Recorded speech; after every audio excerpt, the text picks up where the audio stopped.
Well, welcome to another edition of Motor Cars Enthusiasts. Right off the bat on today's show, we talked about that possibility of being a Grand Prix happening in Miami, Florida, and over the past several days, the City Council has been in discussions over this particular situation. Now, we haven't heard any concrete information come out about this, but I heard some interesting little tidbits surrounding this particular event.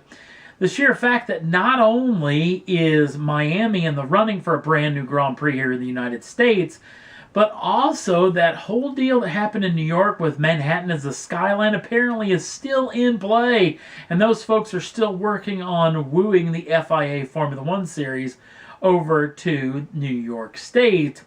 But then also hearing something I never heard before, but apparently Las Vegas has got a proposal together to actually handle a Formula One race. Now, here's the trick. Could they actually do 4 U.S. Grand Prix in a year? Yeah, I don't think so. There's no way that that could happen. Even though this part of the world have a bunch of rabid fans, not only here in the stateside, but also in Canada, Mexico, and South America, which would be a very nice little short trip to visit a Grand Prix. So we'll have to wait and see what could come of any one of these 3 brand new events that could be coming in the year 2019. Sticking with the racing theme, and a story I never ever thought that I would ever talk about, is apparently NASCAR is for sale. Yes, this was a wild story over the past several days.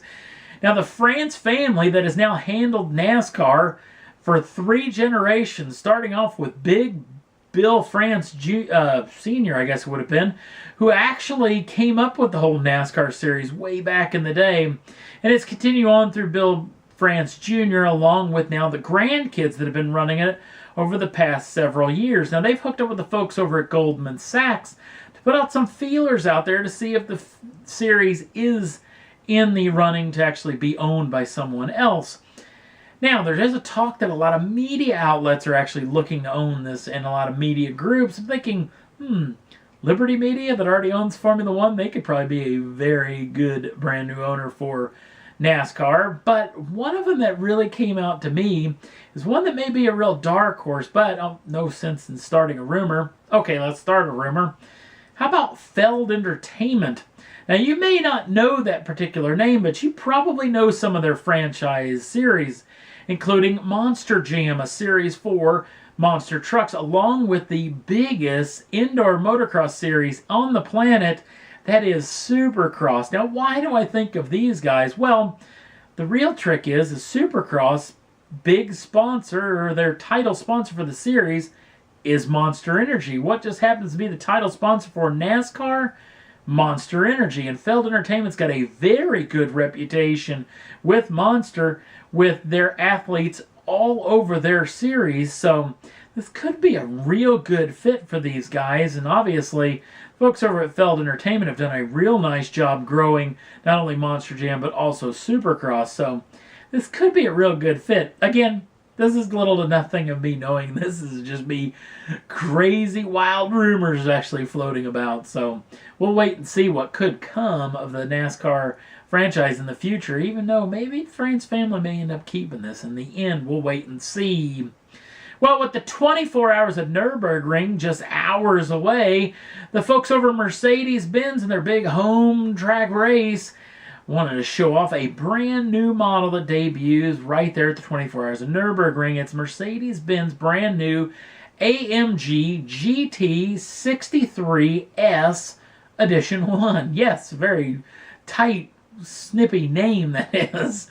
This particular vehicle comes with all the GT63S goodies that could be available for that particular machine and more.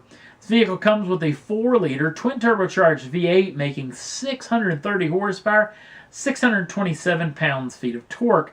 That is shifted through a 9-speed automatic gearbox, and the vehicle is all-wheel drive. 0 to 60 sprints come in just 3.1 seconds with a top speed of 195 miles an hour. I think probably the most interesting thing about the GT63S Edition 1 is the fact that this vehicle only comes in one color. Yes, graphite gray, the color of this particular vehicle, the only way you can get it. Harkening back to the old days of the old Model T, where you could get it in any color you wanted, as long as it was black. Next up on the list, let's talk about the folks over at Aston Martin who've been a big send-off to the V12 Vantage. This is the brand new Aston Martin V12 Vantage V600. And we haven't had a V600 version of Aston Martin in well over 20 years. And the folks over at Aston are basically doing a big send-off of the last analog edition of the V12 Vantage as they're going into electrification on the next generation Vantage. This vehicle comes with a 5.9-liter normally aspirated V12 making 592 brake horsepower. And it is shifted through, yes indeedy doody, a 7-speed manual gearbox. The vehicle will be able to do 0 to 60 in just 3.9 seconds with a top speed of 205 miles an hour. Now the real trick is they're not going to build very many of the V600. Only 14 units are going to be built for the world. 7 of them are going to be hard tops and 7 of them are going to be soft tops. So you better head down to your Aston Martin dealership right quick. I haven't heard that these vehicles are sold out. Also, I haven't heard an actual price on these things, so we'll definitely keep you in tune of what we hear. And then last up on the list, not to be outdone by its kissing cousin, the Dodge Challenger, we're now seeing some teaser photographs of the 2019 Dodge Charger. And if you missed the last episode where we talked about the brand new hood scoops that are going to be going on the Hellcat Challenger, jump on over to the Facebook page. I think the folks over at Motor Authority got some real nice photographs of that thing testing out in the wild. But this is a shot of the new Charger. Now, it doesn't look like they changed a whole lot for the old Hellcat Charger. Maybe a little bit for the front fascia and rear fascia, maybe some different headlight and taillight treatments.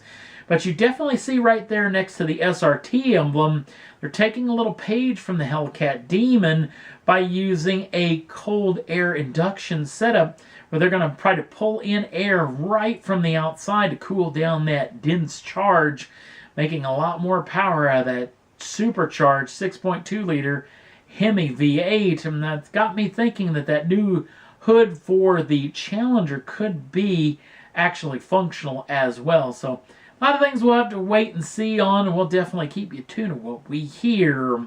And that's all there was that I thought was worth talking about for this edition of Motor Cars Enthusiast. Don't forget to like us over on the Facebook page.